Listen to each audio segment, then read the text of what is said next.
You think about your birth mom and birth dad? Yeah, definitely. Okay, you think they think about you? No. Really? Yeah. I bet you they do. I bet you your birth mom does. I bet you she thinks about you all the time.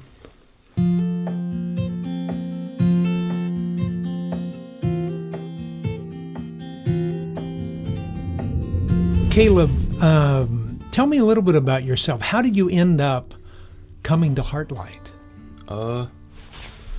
Started off when I was homeschooling through 8th grade, and I just kind of got sick of my mom, always being around. Yeah. Kind of quit doing school altogether, which led to a lot of tension between us. And that tension between me and my mom led to tension between my parents and between my dad and I. So it just became really uncomfortable to be in the house. And so that was in 8th grade that it started, or that it started, yeah. I mean, there's obviously some other stuff. Yeah, that, but I mean, is it hard to have a mom and a teacher at the same time? It's definitely difficult, especially if they've been doing it since 1st grade. Yeah. What would you rather have, a mom or a teacher? I mean, it's a good opportunity to learn from your mom, but I think that over time, it might not be the best thing to continue doing it. Yeah. It got really stressful for us. Yeah. So, yeah. So you get up to 8th grade, and what happens after that? We went through the summer before freshman year, and it was just kind of like me avoiding my parents, just kind of just trying to do whatever, just go with my friends whenever I could. Not really doing anything really bad yet, just avoiding my family. Yeah. Got to the point where we had to decide what we're going to do about school. Ended up deciding to go to public school, start freshman year. Is that what you wanted to do? Yeah, definitely. Yeah, I definitely and it was wanted something to do that they had a hard time letting go of, or? I think that they definitely had a little bit of a hard time letting go of, but I think they also knew that it was probably necessary to switch things up because it wasn't working. Yeah. So I went to school, kind of started off fine, playing football. Grades were fine for the first semester about, and then I just started kind of getting in with people that probably weren't the healthiest for me. Yeah. Just led me down a path that just made me even less want to be around my family. Wow. And gave me the opportunity to not be around my family at all. And like how? What do you mean? Girls, definitely a problem. Always was with my girlfriend, just not doing stuff we should have been doing. Yeah. Experimenting with stuff, doing stuff, or? Yeah. I wasn't smoking all the time, but I've definitely done that a few times. That definitely was a way I was kind of covering up the stuff that was going on at home. Was that hard when they told you, hey, we're going to do something, you're going to go someplace else?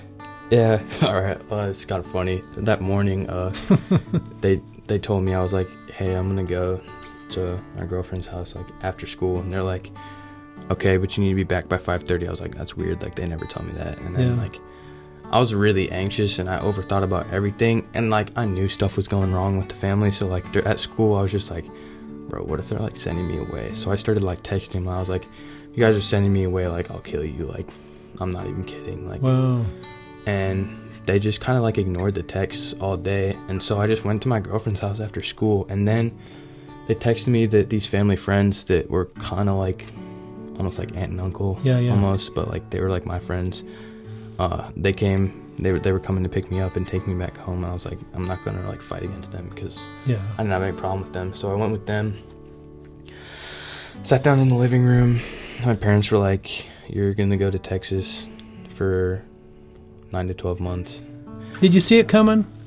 I mean, that day, yeah. Yeah, that day. But I mean, beforehand, did you see things were kind of moving in that direction? I definitely knew they weren't moving in a good way, but not to that extreme. Not to that extreme. Yeah. Okay. So you get here to Heartlight, and what was your first kind of thinking about having to be here? I was confused. I didn't really understand what the point of all of it was. Everybody was telling me that it's horrible and you're gonna hate it, and I was obviously already in a pretty bad place, so I just kind of went with it. Kind of made myself miserable. I just kind of thought, oh, this is just bull crap. Like, it's not going to do anything. Like, it's not going to fix anything. Just kind of like listen to whatever all the other residents were telling me and just went with what they were saying. Yeah. Just really negative. Has it changed anything? Yeah, it definitely has. Like what? What have you learned since you've been here that you go, okay, I've come and spent some time here. I've made the most of my time or the best of the time that I could. What have you learned? I was really angry, and I didn't know how to handle that anger.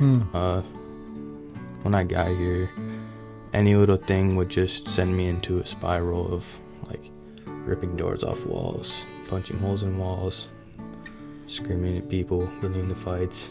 Like any little thing could just send me off the walls. And what do you think that's about? I mean, what do you think that's about that you would get that angry and stuff? Over small stuff. Yeah. Well, it's definitely something deeper down. Like, have you figured out what that is? I definitely know that there's some stuff that definitely frustrates me about my past, like my adoption, my biological dad just treating my mom horribly while she was pregnant with me. Definitely makes me really angry just even to think about. Wow. And then it's just some stuff like,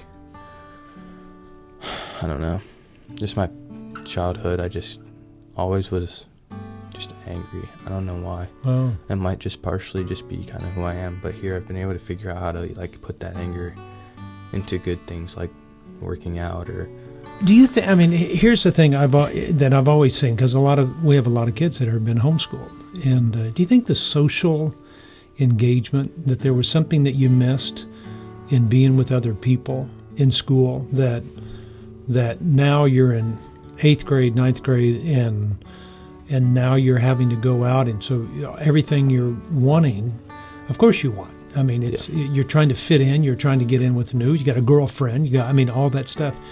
Do you think you became somewhat possessive of that, wanting that so much that when you couldn't have it, then that's what made you angry?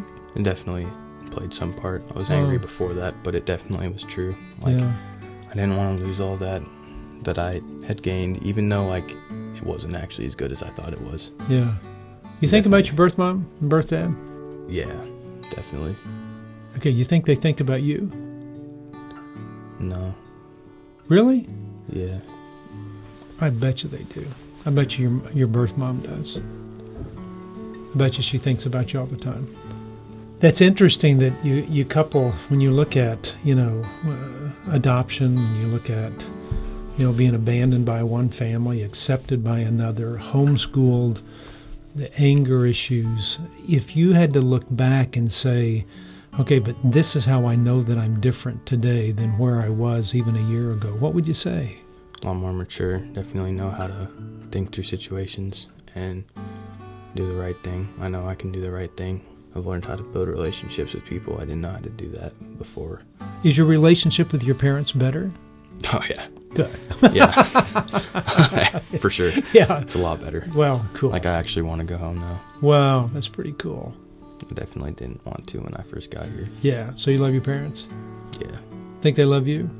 Yeah. Enough to go through all this to... Well, yeah. To get you. That's something I always knew from the first time I got here. Kids would always be telling me, like, oh, my parents hate me because they send me here. I'm like, well, I mean, they're spending all this money and, like, they're taking, like, they've been humble enough to say they don't know how to help you. Like, that's definitely not it.